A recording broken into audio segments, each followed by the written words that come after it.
meron akong protesta sa ginawa sa budget sa Department of Education.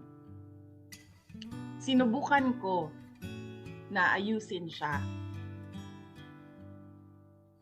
last year, pero parang walang narinig. Sinubukan ko na ayusin siya pagdating namin sa Senate. Walang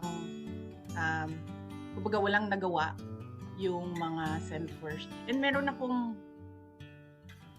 siyang proof kasi on record lahat. So tama yung sinasabi nila na dapat meron talagang war against corruption. In fact, kung titingnan ninyo yung budget ng 2024, ayoko lang magsalita doon sa ibang mga departments kasi hindi ko naman hawak yung mga papel nila.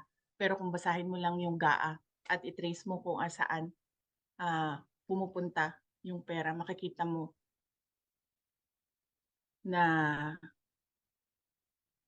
hindi maayos yung pag-handle ng pera, ng budget ng gobyerno. So isa yan sa yung tinanong kanina ng GMA, sabi niya ano yung mga rason. Sinabi ko, 'di ba? Sabi ko personal, trabaho, DepEd budget. Andun yan. Sinubukan ko rin naman ang problema ko kasi last year, kapag pinilit ko at pinilit ko yung problema ng Department of Education, maho-hostage lahat ang buong budget. Hindi gagalaw yung pamahalaan.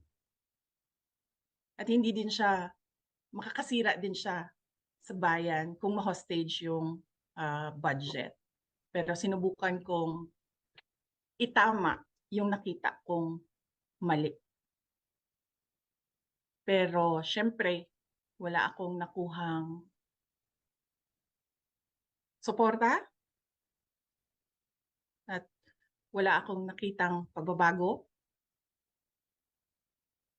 Kaya sabi ko, hindi siya mauulit sa akin sa budget ng 2025. Hindi ko na kaya na ako pa rin yung hawak ng Department of Education budget and uulitin lang